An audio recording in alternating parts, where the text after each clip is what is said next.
All right. Hello, everyone, and welcome. This is day 2 of the Beyond the Summit Pro Series. We're in the NASA region. We've got Evil Geniuses versus Thunder Predator today. I'm really excited. We get a little bit of that NA versus SA action going on. And I've got the awesome Jenkins to join me here Hello. as my analyst. And I'm pointing the right way, except I'm a little bit out of frame. But hey, Jenkins, how are you? I'm good. I'm excited to see this matchup. We were discussing who would win beforehand, maybe a bit of a disagreement. It'll definitely be interesting. I think EG, if they had Ramses and Abed, it would probably be a lot more obvious who is going to win this one. Are With you saying you not don't have faith in Bulba? Is that what I hear you saying, Bulba's Jenkins? Bulba's a coach. He's a coach. He's the best, one of the best coaches. He's up there with Seb, but you know, there's a difference between 10K players and the rest of us plebs. A little bit of a Nice. difference. So Nice. missing out on two of those, not so good. But I mean, from what we've seen so far, right? Because Ryoya and Bulba have both been playing as stand-in substitutes, if you want to even call it, on EG for the last 2 tournaments, and they won the last 2 tournaments that they were a part of for the NA division. So clearly this is working out very well for them. True. My question that I had is that South America tends to play very, very fast. And generally, with the NA region, they like to farm a lot. Granted, EG, probably the best NA team that's out there right now. So are they going to be able to adapt to it? I mean, obviously they've got more international experience. I just always really interested to see when these two regions like come together. Right. Well, with EG, this is probably like the top one NA team that I wouldn't be worried about anybody playing too fast for them. I think EG is very adaptable to kind of fast play. Arteezy has what is it like 3 or 4 Smurfs in the top 10. So I think and he and streamed yesterday too, didn't he? he's been streaming a decent amount. Yeah, it's been Yeah. pretty cool. And if you get a game with this guy, he's like do this, do this, do this. This guy doesn't get to do this. Like he's just easily one of the fastest players in the world. And then you have Fly and Crit, who are also international players. So they've played on so many different regions. Like you said, Bulba. The only person that's really kind of like NA locked is Ryoya to some degree. But this is another top 10, top 20, 30 player, depending on what time you're looking at his MMR. So I feel like these guys are going to be able to play fast. The one thing about South America, though, that possibly like any other region maybe can't compete with, barring maybe SEA, is that they play like crazy. Like they do some kind of insane picks. They do like in just insane dives, play style, that sort of thing. So that's definitely like an advantage is having that kind of. I suppose it's like somewhat of an underdog thing. It's like nothing to lose sort of situation. It's definitely true. They do play pretty wild. We talked about, some of the other players. We talked about 10K players earlier. I think we talked about Schofield, right? On Beast Coast just recently got to 10K, and you're saying that guy plays like crazy. He's so good, but He he's is he's so erratic and like crazy with like what he's okay. doing. I legitimately think Schofield is the most impressive 10K player because if you get pubs with that guy, the only thing that he is saying on the mic is he's screaming "Ga." That is legitimately all he says on the mic. Maybe like "Go go go," something like that, but he says nothing and he just picks whatever. He's like Lina off lane. He's playing carry sometimes. He's just a bloodseeker. He's mid. It doesn't matter. He plays any role. He's not not to knock the other 10K players. I mean, they're 10K legends, whatever. But Arteezy, for example, he plays carry 99% of his games. Schofield, I can't tell you what he's going to pick if I get a game with this guy. He's out of his mind. He's just doing crazy stuff. He's not even communicating, and he's getting 10K. In my opinion, that's impressive. It's like what I was saying about Moo yesterday. He queues at 6 a.m.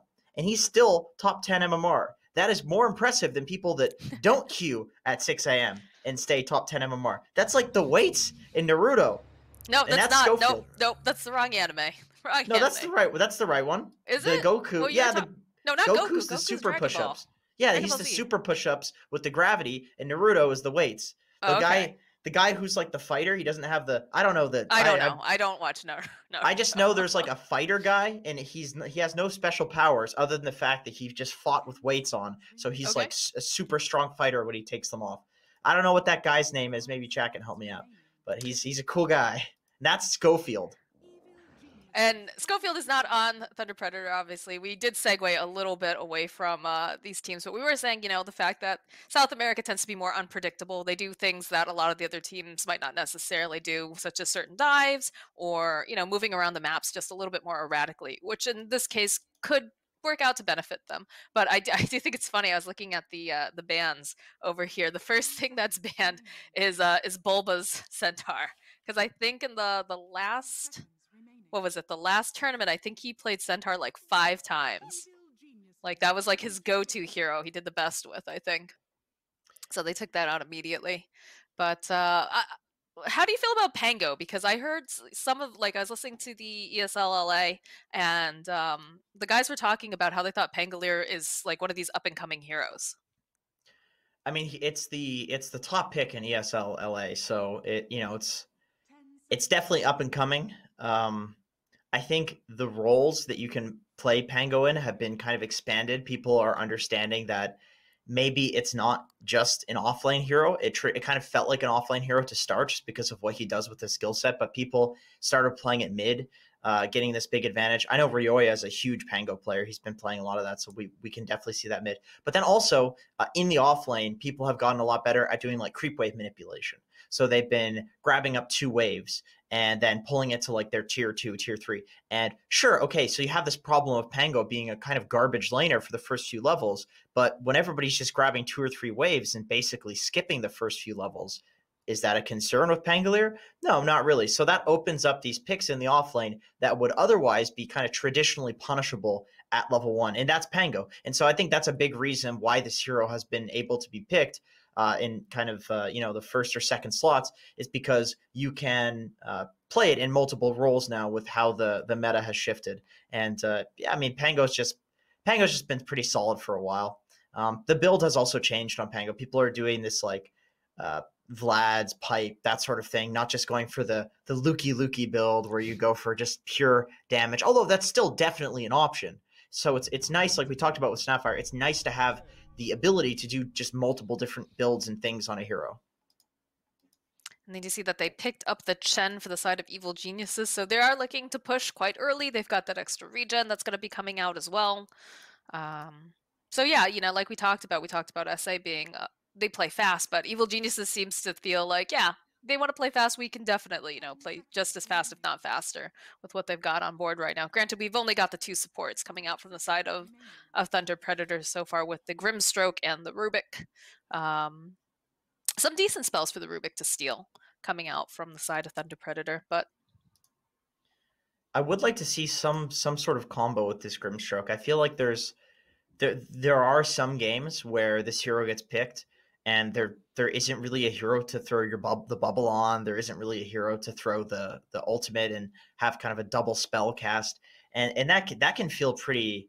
The hero can feel pretty mediocre when that's true. So I would like to see them picking some sort of combo. Okay, so they go for the Rubik Brew combo. This is a really fun one because you can throw the what the hell is it called? Cinder Brew on the very first creep wave, and then you Rubik Zap it. And then so the creep wave will take like 200 damage from both the Cinder Brew and the Rubik Zap, and then also have the reduced damage. So you instantly will just push the first wave, which means that you get level 2 super quickly. And if you get level 2 super quickly in a lane that's built to pressure and built to kill, it can be a huge advantage. As well as because the Rubik Fade Bolt hits just tons of units, you can hit the heroes with it as well. So you're just doing basically like, I don't know, 1,000 damage effectively to the creep wave and to the heroes on the very first wave just with this combo. This is a nice one. it still doesn't answer a question, though, for what we want to see paired up with the Grimstroke. So we've got the offlaner picked up for the side of Thunder Predator. What do you think is going to be the matchup with the Grimstroke, if they even decide to do that, right? Because they could opt to not pick anything that necessarily combos with it, and just go with what he has as his kit, like the Phantom's Embrace, Double Silence. Sure. Yeah, so they the brew is pretty nice just because you have the, well, I mean, technically speaking, you could use like the double brew spells when you have the primal split. But the nice thing is throwing the bubble on the Fire Panda. That's a pretty nice thing. Or just Brew when he's not morphed into his kind of panda form. So yeah, Brew gives like the combo of, okay, what are we going to throw the bubble on to get on top of people? That's Brewmaster. And now we just kind of need something that will be the double spell. Rubik's not bad. Double Fade Bolt, double Stolen Spell, double Lift is actually quite good. And I'm not talking about the League of Legends player, although He apparently doesn't get he's pretty double good. spell steal, does he? No. No, I mean when he steals, like let's say he steals some single target spell, and then he Yeah. uses that on Okay, yeah, I was about to say, I that. was like, can you imagine? Do you know how many buttons Rubik would have if that Yeah, was the case? that would That'd be be so confusing. broken. I think it might double spell steal, but you might just get the second spell that was stolen. You get the one that comes from like the Yeah, but link you still target. only get one. You would only get one. Yeah, you would only Yeah, get one. you don't get two. No. That'd be insane.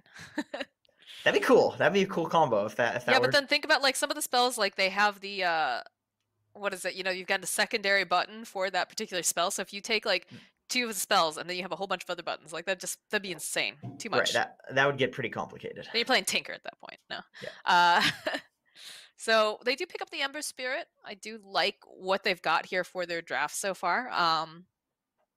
So is this basically solidifying the Pangolier in the off lane? Would you say? Not necessarily. We could see like an Ember carry. That's possible. Mhm. Ember offlane is actually not too bad. Ember 4 is the thing people have been doing, but there's a Tusk, so I think that's Yeah. unlikely. Although with that being They said, could. this is Bulba. So I know Bulba's a big Tusk player, and so he could play Tusk offlane. I think I've actually seen him do that Do we recently. prefer that though? With what's on the board so far? I'm not sure, but We've seen some he's wacky stuff in the last day. I mean, we saw the Death Prophet 5 coming out from Pylite Eye. We saw the Weaver 4 coming out from right. Furia.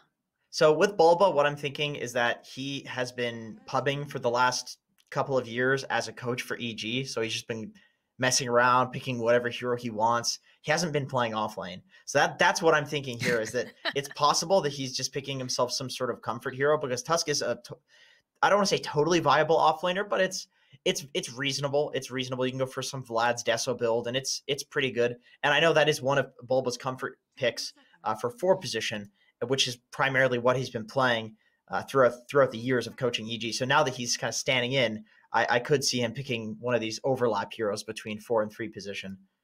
We'll see. Maybe this is a Tusk offline. There's so many ways that they could play all of these heroes, other than the Chen. I think the Chen is pretty obvious. This is going to be a position 5 Chen. You never know. I'm Maybe gonna say that they're gonna bust it out. We've it's gonna seen be some weird yeah. stuff, like I said. It's like but offlane Chen or something. okay, Leo style TA up against the Ember potentially. Dangerous. Interesting. That's a ballsy pick. Very ballsy pick for sure. Grimbricky. That's a combo. People like that one. Just really nice to throw the bubble with Ricky. You diffuse, put the bubble on Ricky, and they're trapped in that cloud for pretty long. I think Ricky's gonna kill almost anybody if you have a Grimstroke with you. Yeah, but Ricky's laning phase is not super great either. Depending on what he's up against as well, it could be very difficult for him. Yeah. Gyro. Okay, so it is. Well, okay, we'll see. So it is It is Bulba Tusk. Bulba. You're It right. is Bulba Tusk. You're right. All right. God damn it, Bulba! They banned my Centaur. I have to play Tusk. They did. I mean, he also played what, Legion?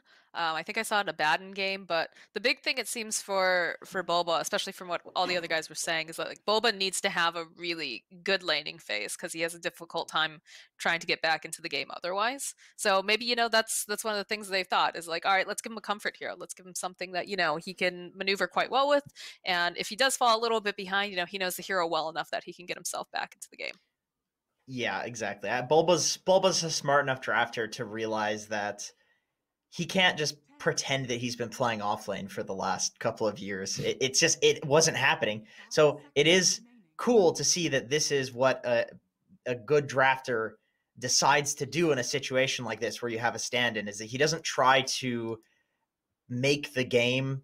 He doesn't try to change himself to fit the game. He changes the game to fit him. He pivots the game to his personality, and that's cool to see. That's cool to see. I'm a big believer in that as well. That I think that if you're really good at something, you just do that. Don't try to change the way you play to fit what the meta is, define the meta. Well, that's what the best teams do, right? You look at Team Secret when they run, unusual fours with Yapsa or whatnot. The best teams really do kind of set the meta, and everyone else just follows it. So, maybe this is going to be the best game of Bulba's life. Who knows? But it is pretty exciting to be able to see something a little bit different. I'm looking at both of these drafts right now, and I really like EG's draft quite a bit. I feel like the Thunder Predator draft is very dependent on snowballing, especially when you have a Ricky. Yeah, I feel exact. Every time I see Ricky, that's how I feel. Is basically if this hero like pops off, it's gonna be a stomp. But if he doesn't, he can feel like a pretty underwhelming carry. He does not come back with farm. He farms heroes. That's it. We saw that actually the other day. I think it was RDO who was playing the Ricky, and he just had a decent laning phase, I believe, but then, it all came down to getting those pickoffs, and they just were not giving any space. In fact, it was Thunder Predator who were playing against them, and they just started grouping as 5, moving together, and that Ricky just became so inconsequential to the rest of the game. Yep, he can definitely become a liability. He's similar to like Razor in that respect. When you're not getting kills, that hero can feel like a total liability. So okay, we have 3 heroes running bot, playing with the Grimstroke with the Brew. I think this makes a lot of sense for the level 1 rune fight. Just throw the bubble on him, maybe get a couple of kills. God, every time you call it the bubble, I get so confused, and I remember, it's the ink swell. There's a lot of like circular target on hero abilities in Dota. There are, yeah. There's absolutely. a lot of bubbles. That's like a World of Warcraft thing. The bubble from Paladins. Is it? Yeah, it's like the divine intervention. I think that's. I didn't play WoW, so. It's basically the what Heavenly Grace was on Omni Knight. What was it before? It was just Magic Immunity. It was. Oh gosh, now I can't remember it. I can't remember what it's called. No. Purification's the heal. No, Purification's the heal. God, it hasn't even been that long since they changed it, but. See, this is the situation where you're under pressure. It's like there's not even a point in trying to think of it. It'll come to you. I can see the icon. Like, that's the worst part. I can see the icon. I know it's his W. I just don't, for the life of me, remember the actual name. I should know. I'm an offlaner, but whatever. You're fired. That's life. You had one job, Jenkins. Sometimes you just can't think of words. So I'm interested to see, how do you think this mid matchup's going to go here between the two mids, right? Because Ryoya's on the Ember Spirit. Ember Spirit should be pretty dominant because he can just burn down the refraction. Well, this is one of Leo Styles' heroes that he does fairly well with. So see, this Moxxi would depend on who you ask. This is one of those mid laner matchups where if you ask Leo Style, he'll say, "Oh, TA destroys Ember Spirit," and if you ask Ryoya, he'll be like, "Well, Ember destroys." What is that his voice? That's how he sounds, dude. No, Listen. he doesn't. I just listened to his interview on the Position 6 podcast. Oh, come on. It doesn't sound anything like that. All right, whatever. Okay. What sort of voice should I do for him then? You want me to do an English accent, Scottish? What? Come on. Do whatever makes you feel good, buddy. Whatever makes you feel good. Well, like Boba has disconnected. Oh. He would tell you that Ember Spirit destroys this matchup. These mid laners, they all think they know. They all think that their little subset of knowledge and information about the game is just god tier and everybody else is a moron. Not the other roles. Listen, if you're some other role, I got nothing against you. This is purely a mid laner thing. Mid laners are just, their egos are massive. So spoken like a true off laner. Yes, exactly. So it would depend on who you ask, who wins this matchup. But from what I've seen, from what I've heard, it's basically whoever gets the first kill. If one of these heroes has an advantage, it's just feed central for the other because TA does physical damage, but Ember can just crush through the refraction charges. So it's a double-edged sword, as it's a lot of things in Dota. So my question to you now is, knowing what we know about both of these mid players, who do you think is most likely to get this first blood? Like, who is the more mechanically inclined? Who knows their hero better too?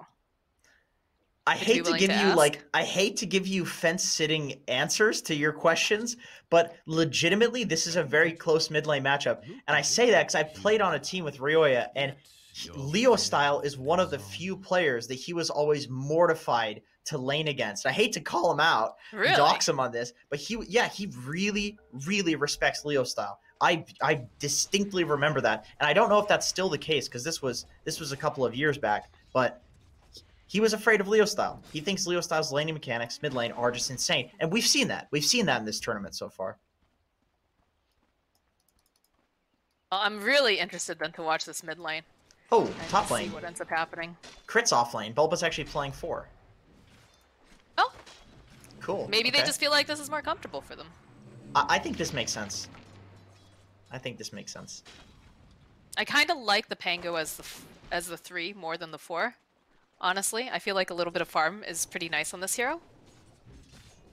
The thing is, though, if you play it as a pause 4, you're going to take farm anyway. It's one of those BS pause 4s where you like pretend you're supporting, but then you just happen to get all of the farm and kills. Yeah, but you get it faster, right? Although Crit does need to be careful. Blink Strike coming out from MNZ. He's trying to just get the final hit, and there it is. There's the first blood.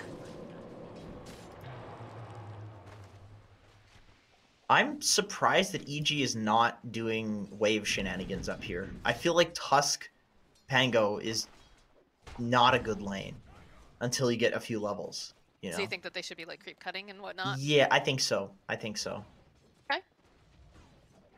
Well, going right back in, trying to put some more pressure onto MNZ here, top lane. And again, Ricky, not the strongest of laners, but is holding his own here with help from the Grimstroke. Yeah, Grim Ricky's a pretty nasty combo. It's one of those few heroes that makes Ricky actually a threat in the laning stage. Especially, like you said, you know, having the ink swell, being able to put that down. Bulba's really chasing after MJZ right now. Is he going to try to go for any sort of pulling here? I think Crit has grabbed a couple of these creeps. Oh, he's not interested in grabbing it. He's trying to body block the camp, it looks like. He's just waiting to body block it. It's one way of messing around with creep equilibrium. Yeah, and then Crit pulled some creeps back, so it's directly in front of the tower. Bulba's really fun to get in your pubs because he's... Oh, Ricky. Oh, the dives!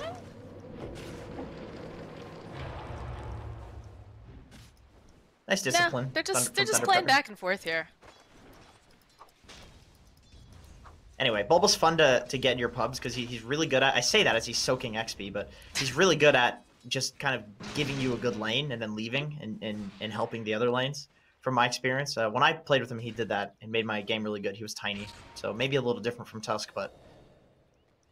Because I think he does need to be up here a little bit more than in a maybe more traditional offlane. Because Ricky Grim, pretty devastating combo. Oh, Ricky needs to be careful. He has no mana. Yeah, he's got... Ooh, the sidestep, though. I don't know. This is still not looking good for MNZ, I don't think. But looks like they'll back off. It's funny because we're both looking at very different parts of the map. I'm watching Fly over here because he just keeps walking over. He was over in the triangle, taking creeps from, you know, the TA. And there's not too much that they can do. Bottom lane's been very quiet. And I've been very interested in this mid lane, like you were saying earlier, just to see how this matchup between the two players is going to go. Careful, Artur. Oh, Chen is in the area. Can't do much. Arteezy's getting mega farmed in this game. 13 denies at 4 minutes? He's huge. I mean, it's not like they can do much to really put pressure on him, it feels, down here. It's hard against a Chen. I'm not sure entirely what happened down here, but usually when you're against a Chen, you want to make sure that he's not getting that easy camp. He also was able to move over and pick up an ice armor creep, which is one of the best creeps in the game. Yeah, he took it from the TA, actually, although...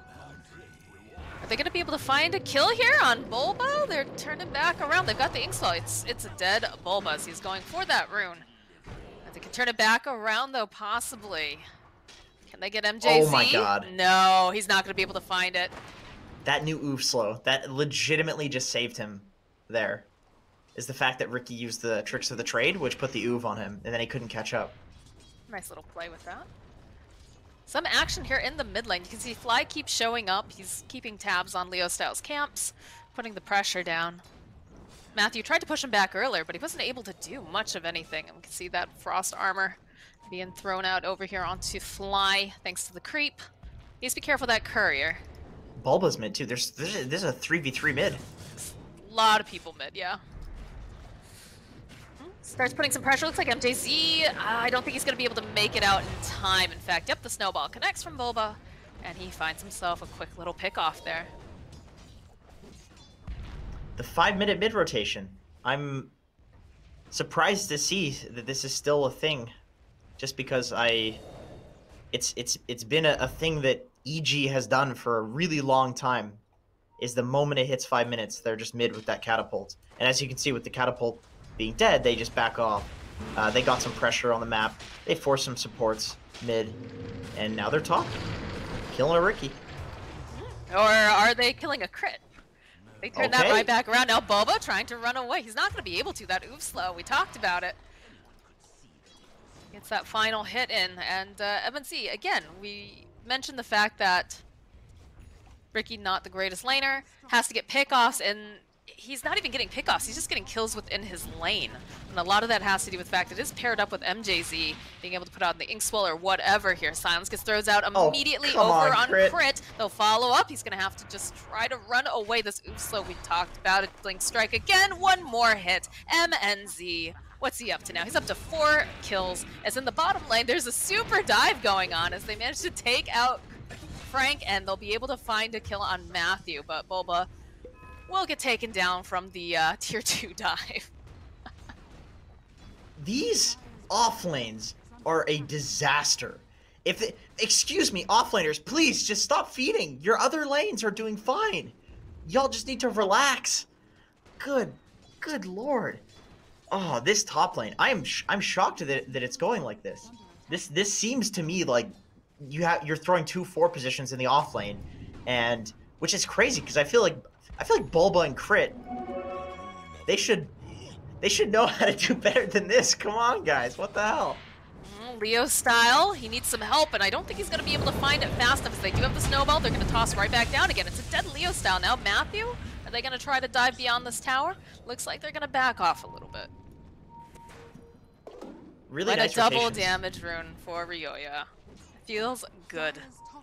I love how quick they are at recovering from these bad lanes by making rotations, and I also think that Thunder Predator is keeping up with EG's pace really well with these 2 supports. Every time these rotations happen, we have Matthew and MJZ. They're there, but they didn't use TPs. They were just there. They predicted it. So both of these teams are playing very fast Dota right now, and it's pretty cool to watch. This off lane is an absolute disaster for Thunder Predator. They just went and they killed Frank. Frank is level 4. Both of these off lanes need to stop. They need to relax. Like, Crit's a little bit ahead here. At least he's got level 5, but okay, get a nice courier snipe there. But he just gets it with his side blades. He is just Ryoya not being careful enough with the courier against TA. You always have to be careful. Fly? Oh, MNZ. I'm not sure why Fly was here. I'm guessing he's just going for creeps, obviously, but I feel like if you're alone and there's a Riki on the map, especially one that's as fed as MNZ right now, 5 kills in under 10 minutes. I think he was trying to go for the outpost snipe. Oh, that's possible. I mean, he's a Chen, so his life doesn't really matter that much. He's just kind of running around, chilling, making space, being annoying. So that's Feels like a lot of people are just running around right now. Except for Arteezy, who's just sitting in the bottom lane, living his best life. Sitting at, level 8. Frank is not even 6 still. Takes the tower. These carries are so stoked right now. This is just the most fun carry games that these guys have ever played, man. This is reminiscent of pubs. This is how pubs are right now. Carries get the last pick, so they're always the counter pick. Oh, Matthew? Crit has the roll. There's 2 different things going on here, though. Matthew has the lift. He's going to throw back over here, though. Leo style, he's trapped. They've got the vision. Then they find the kill on Leo style, find the kill on Matthew. EG just stepping up that pace. MNC is here. Clicking. He's trying to hopefully get a kill over here onto Ryoya despite that double damage. He's going to be able to slide away. They get the stomp. Doesn't connect. Rolling Thunder coming through. MJZ looks like he's going to end up having to pay for this as MNC sits a little further back. I'm not sure if he's going to be able to do much of anything against this. Call down's going to be thrown out, though, and they'll go and they'll use the separation. Over here on the Panda, MNZ now, he needs to get away as fast as possible. Looks like Frank, again, he finally got that 6. He finally got the primal split, but it doesn't matter. He's just immediately dead. Matthew as well. Good lord. And just like that, that's how you have to play this, right? You know, they have a Ricky. He needs pickoffs. You're not going to get pickoffs if they're all moving together and they're all taking these objectives. Right. Really solid timing from EG with the Chen, with the Pango roll, and Arteezy being so fat. Just showing up in the mid lane and knowing that if Ricky rotates, it's not gonna be great for Thunder Predator. He doesn't do much when it comes to team fights right now.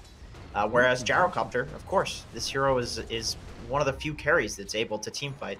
So taking advantage of that to get that mid tower. It's interesting to see that both catapult waves, 5 minutes and 10 minutes, EG's immediately at the mid tower. They really prioritize this mid tower against a TA who they know is going to be farming jungle. They also just put so much pressure on Leo's style, too. If you look in the mid lane, Fly was constantly trying to check out, you know, are there any stacks? Can I steal any creeps? What's going on here? They have to be very careful here in this top lane. Thunder Predator, you can see that MNZ, he wants to maybe make some moves, but the rest of EG is not far behind here. So these tricks of the trade, though, are they going to be able to find it? No, Hand of God's going to come out. He's still alive. He'll turn back around. MNZ, he wants to get this final hit. Will be able to take down Arteezy, but they end up losing MJZ as well.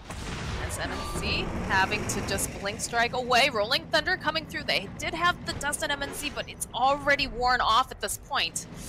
They're still hunting, rolling around in circles. They do have the vision, and they had stolen that Hand of God, but it doesn't matter. They will lose the Ricky. EG gets the tower too, although there is counter pressure coming out of the mid lane. Leo Style is able to push that, but he's very scared. He's very scared in this game because there's an Ember, there's Gyro, there are so many heroes to peel off his refraction charges, and he's just doesn't want to die. So he's back to farming. He opted to go for the Blink Dagger over the Deso first. I think that he realizes that EG is basically attempting to outpace them right now, and that if he doesn't get the Blink Dagger, by the time he gets the Deso, the game's going to be over. So the Blink Dagger is just because he's absolutely going to need to fight, and there's a lot of heroes to take off his refraction charges. So if he's in a dire situation, he can just blink out with some like Ember Chains, or if Gyro gets on top of him, he can just blink. It's kind of like a saving grace for him to get this item. Well, all of the outer towers for Thunder Predator have been taken down by EG. They're already here in that Roach Pit. They know that they can get this very easily. The fact that Thunder Predator would not be able to take this fight. And that's going to be an Aegis for Arteezy. Smoke out of the pit. I've never quite, like, I get the idea of having the smoke out of the pit just going hunting, but I feel like everyone already knows where you are. What are your thoughts on that? The thing with the smoke is that if you smoke and the enemy team knows that you smoke, it still forces them to hide in their base. It puts them like exactly where you want them, you know? Okay, Matthew. But doesn't that also happen from... Oh, okay, hold that thought. Ryoya, going down to the bottom lane. MJZ, he throws out the Phantom's Embrace. He has the Inkswell, but he's not going to be able to withstand. Will get taken down as the rest of Thunder Predator TPing out. They don't want to be here anymore. Leo just pushing the top lane. He's just staying as far away from the action as he can. That's all he can do. You can't get in there and fight this. Are you out of your mind? Hard TA game. I think it was a decent TA game before the Gyro pick, and then all of a sudden with Gyro Ember, it's a very hard TA game. When there's more than one hero that can just destroy your refraction charges, you almost need to wait for your BKB before you fight, or at least like jump the supports in the back line and then just get out of the fight immediately. Oh, they're jumping back in again. Matthew's got the homing missile on him, getting chased down. Should be a quick and easy pick off despite the throw back here. The slide coming out from Ryoya. That is a dead Rubik. They move into the triangle with Fly. He's getting the bounty rune. Everybody else goes into the dire jungle. They look like they want to maybe push TA out of the top lane.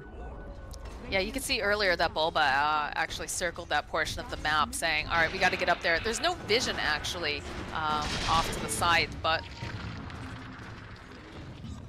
they do have just that one ward over here keeping tabs on this camp closest to the base. But yeah, you can see again, Bulba, he really wants to just push out that lane, get TA out there. The longer that Leo Styles allowed to stay here, the more likely he's going to be able to get a Deso. It's still going to be a really difficult game, but... So the way they're pushing him out of here is that they're sending Bulba up to hunt, and they have Ryoya up there. Of course, he's got his remnant, so he can get back wherever he needs to get. And it looks like they're doing the kind of fake-out strategy here, where you play on the enemy side of the map, but then you have one of your players playing on your side, so you're just getting a lot of extra farm. So if they do go on Arteezy here with Thunder Predator, he is alone, but they don't know that. There's no way that they can know that unless they have some vision, which now they do with Crit. They see Crit a lot, so Arteezy goes back.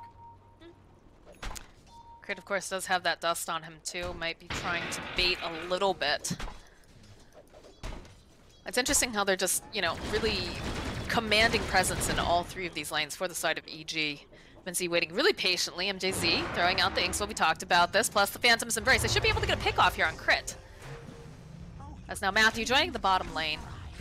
Ricky, not known for taking towers, but, you know, a nice little pick off. That's exactly what he wants, I think. It's the best chance scenario he can get at this point. Yeah. Leo style. He's got the refraction up. They do have a ward over here as well. Shards will connect. They've got the vision. They have the sentry ward. Leo Style's going to just try to go TP out, and he cannot do it.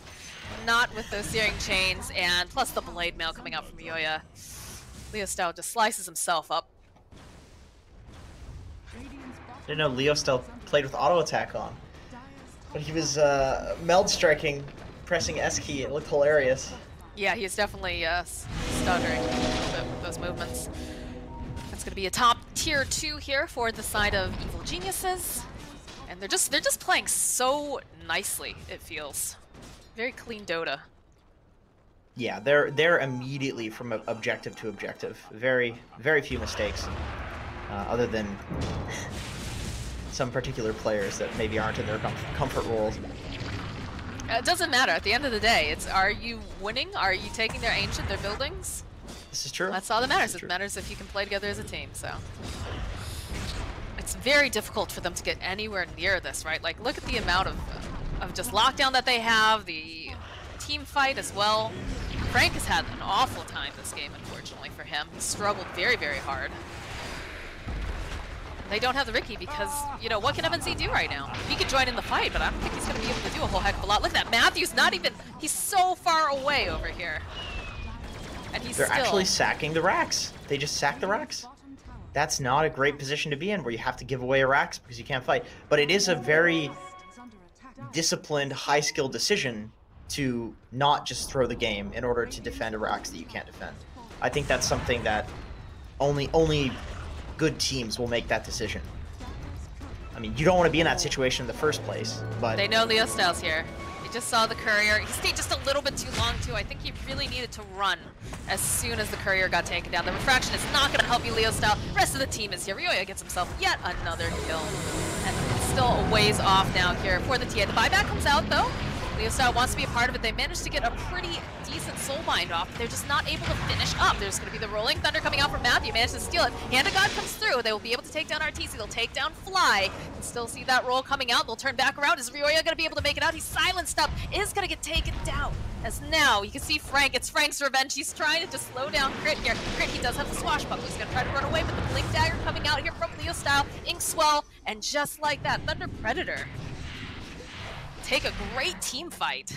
Yeah, great timing, taking advantage of the fact that they were going on the TA, so EG split up, which allowed them to go on the front lines, which became the back lines of Arteezy and I don't know who else it was that they soulbound.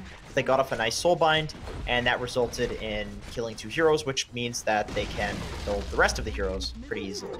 So unfortunately, it does cost Leo Styles buyback, but I think somebody needed to die in order for that to happen. They don't have the resources. Say that a lot recently.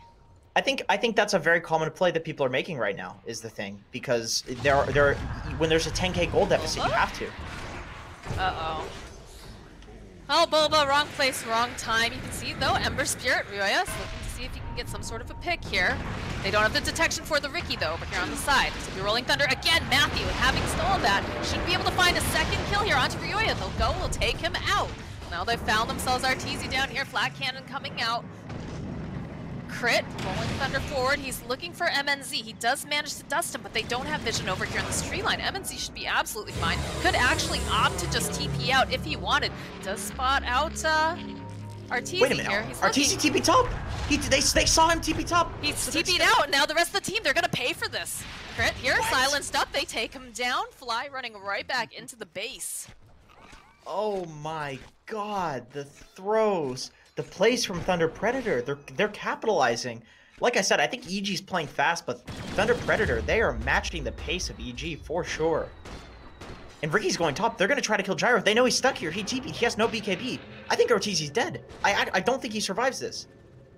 They're waiting for that other TP to come in. First Blink Strike followed up with the Silence. Diffusal Blade online. This could very well be a very dead Arteezy. There it is, just like that. Don't need the Grimstroke. All you needed was Matthew to join up with MNZ, and knowing that Arteezy's TP is on cooldown. What is happening? They're making some little mistakes here and there, unfortunately, on the side of EG, and Thunder Predator is seeing that and capitalizing on them. And look, they smoke too. They're looking to make them bleed for this. I mean, the aggression is real right now. They're going straight to bot. This is what happens, is players will go into this mode of, okay, we need to split push because one of our guys is dead, but then perpetually you just keep feeding. Can we talk about Matthew and this Rolling Thunder, because it has paid off in spades. They'll follow up with a nice Inkswell, the Silence thrown out from the Grimstroke, and see you later. I love that combo. That combo of rolling into the trees so that you can get the lift off, and then lifting, and then rolling into the lift, and then stopping the roll and having the Grimstroke bubble pop. That was so beautiful from Thunder Predator. And I don't think there's any other way that you can kill an Ever Spirit, because you have to have the roll, you have to have the Grimstroke bubble, because he's just going to Remnant out if he sees you. And you have to go from the trees like that as well. They're just pulling off some really nice executions here. MNZ needs to be careful. They do have the Sentry Ward down. Ooh, he thinks those are Mantas, though. He's doing the nice little Manta play. Nicely done here. Oh, Fly. Rest of the team is nearby.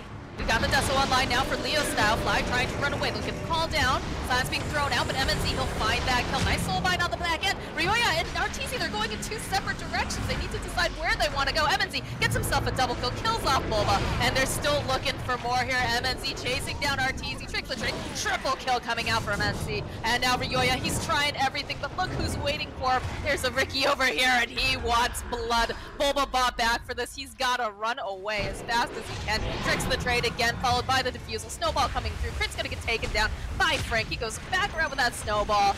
Gets the Walrus Punch off, but it doesn't matter. It's a rampage now for MNZ. God. What is happening? Oh, good lord. That was... So, Thunder Predator doing a very good job at capitalizing on the mistakes. And they're always together. They're always playing insanely fast after this first pickoff. This has just been the largest string of pickoffs in Bleeding that I've seen in a very long time.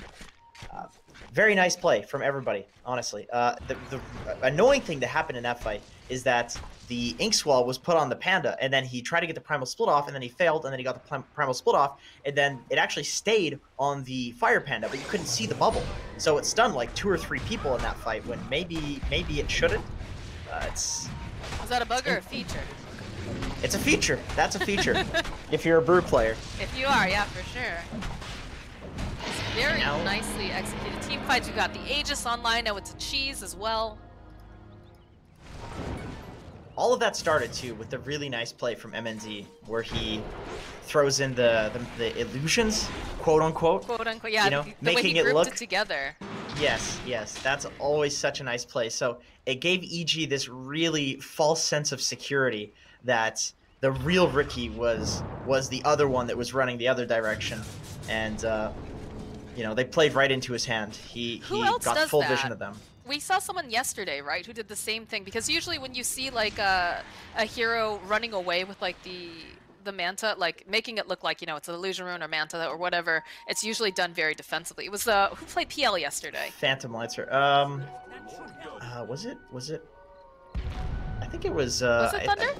I think it was Thunder Predator. I think that was MNZ as well, actually. Yeah, like he likes to do these little like cheeky plays that most people would do more defensively, and people keep falling for it, which is kind of the hilarious part. I'm not sure how I feel about the smoke into the high ground from Logan at night, but I guess they don't care because they found Crit. They'll get the silence off, and just like that, there was a Pangolier there, but he's gone. Bulba too. Now he's trying to run back into the base. MNZ, he wants it. He's gonna be able to get a nice bash off, and that's just a dead Bulba.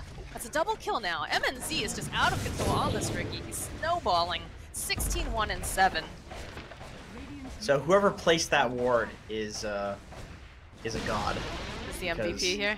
Yeah, that was such a nice ward placement, and you can see that there's a sentry ward on the high ground there. Now it's a Thunder Predator sentry, but there was an EG sentry, so they had this once again a false sense of security, thinking that they can just chill on the high ground because they had dewarded it. But this ward being directly out of the sentry range is just a really nice kind of debate play. Well, definitely paid off. That's generally, smoking at night and then going into the high ground is very, very spooky. But in Division, that's But in Division, that's a whole other different ballgame. story. I didn't notice that. It's good stuff. Good stuff. MNZ. He knows there's Fly here. I don't think he knows exactly where he is. He's already TP'd out, so he's safe for now. Safe from the Ricky. I would love to hear the EG comms right now. What do you imagine they're saying? Maybe, Give me the voices, Jenkins. I want to hear them.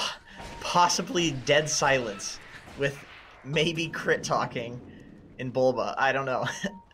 Actually, probably not Bulba. Let's be real. It's probably crit and Fly. Crit talks, like you said. He talks quite a bit. I could see him being kind of chill in a situation like this, but Bulba, Arteezy, Ryoya, I don't know. Oh, Fly. He's gonna have to go. He pops the Guardian Greaves, but these bashes plus the Tricks of Trade, you just cannot be alone with this Ricky on the map. Luckily for EG, they spot out that double damage rune. They throw it on crit. That's not going to be available for MNZ or Leo Style. But let's face it, this is the MNZ show right now. He's snowballing, like we talked about. It's difficult to deal with a Ricky when you're in this sort of situation. He just solo kills everybody. Look at the damage. Yeah, I mean, it's not really a solo kill right now, but Bulba, yeah, he's throwing his body at them, trying to get him away from his tower. You can see the, and the kill on the courier. That's several of them. That's great. That's actually the blink dagger. Arteezy's going for a rapier next. He's just done. I guess it's that kind of a day. What was it, the ESL game earlier? What was it, 5 rapiers? I didn't Just see that rapier one. Kind of day. There's a 5 rapier game today? There's a 5 rapier game earlier, yeah. I gotta watch that replay. Yeah, you do. Fuck. Definitely feeling like rapier territory here. So what is the play for Thunder Predator right now? Because I feel like they're fairly in control of the game. Do they just find another pickoff, try to push high ground? Because that was the problem before, right? We see, oh, Fly, oh no, Fly. Wrong part of the woods there, friend. They don't exactly have great heroes at hitting towers. It's just TA. Yeah. And TA doesn't have the Aegis, so it is a little awkward. But, so what we've been seeing them do for the last few minutes is basically just quarantine, for lack of a better word, EG into their base. God, it's even a Dota now. Oh no. It is. It is. There was a crit there. Come on, Thunder Predator. Oh my goodness. Well, that gave them the opening. That's all they needed right now was Leo Style and MNZ are just slamming away over here on the tower. The Aegis does just go out though, but I feel like MNZ's probably feeling really powerful. They don't have Arteezy here. Arteezy's in the top. They're doing the same thing that happened earlier. They're sacking the racks, it seems. So they do have the repair key. Oh, the jump forward over onto Ryoya. They don't have the Aegis though. MNZ needs to be careful. Although they still managed to get it. There's gonna be hand of God. It doesn't matter. He's dead. He's out of here. They do have buyback, but I just feel like they can't fight with Arteezy right now. Right. He's 100% telling them to just wait. Wait for my rapier. I need 700 gold. He's making his way there. Look at him go. He's getting there. They still have this tier 2 top. This is the saving grace for them. It is crazy to me to see 2 different teams sack racks in the same game. That's a new experience for me. This doesn't. We've seen some pretty crazy games so far in these NA/SA matches. It doesn't happen. Series. This doesn't happen. It's usually one team's getting stomped, they sack racks, and then the game is over. Okay, well, ooh, MNZ's courier got taken down. I don't think it had anything on it. It's gold. But, it's gold. It is gold, and they're also picking up, I believe, was it Crit who picked up someone picked up a gem on the side of EG. Arteezy just picked up his rapier. That's big. They have to know that it's coming, though, right? Like I'm they've sure they seen looked at. Artur just like going back and forth. They've seen what's Yeah, they looked at his inventory. Yeah. Certainly. And there's no Aegis. This is a very good timing. Let's see how Thunder Predator reacts to this. It looks like they know. It looks like They have a they ward in their suspect base. something. They had a ward in their base. They saw it. They saw Oh, smoke. okay. True. And they're like, absolutely not. We're not falling for that. So We are they getting the heck out of here. they literally saw the rapier into smoke. So they know. Okay, EG's playing directly on a ward though. Okay, they do ward it. Oh boy. That is necessary. And the smoke from Thunder Predator. Onto the high ground. All right, MNZ jumping in. They're going to first just take out Fly. There's not going to be any sort of a safe follow. A beautiful soul line coming through the BKB, coming up from Artur. He's already dead. He couldn't do anything with that, as now they're going to find a triple kill here for Leo style for Yoya. The GG gets called. The Thunder Predator boys. Let me hear your gah, because I think a lot of people did not expect this to happen. I'm speechless. I did not expect this, even with the stand-ins. I didn't expect this. 30 minutes into the game. Well, maybe about 20 minutes into the game. I also didn't expect this. What a comeback. It was very impressive, honestly, coming out from the side of Thunder Predator. There were a couple little hiccups with EG. You know, we saw a couple picks. I think the Riki, I feel like MNZ just played the Riki super well in the way that he is very patient. He looked for the way that he was looking for pickoffs. I think Matthew also with the Rubik, that Rolling Thunder that he stole, he made like 3 or 4 separate plays with that. It was insane. Yeah. He did so well too. And then we talked about the Grimstroke. What is he pairing up with? Well, it turns out that the Soulbind is nice, but what's even better is that Inkswell just added on with a Riki, with a, I said a Leo style, with the Templar Assassin and Frank, like these heroes that are very mobile that can jump in. Yeah. What went wrong for EG?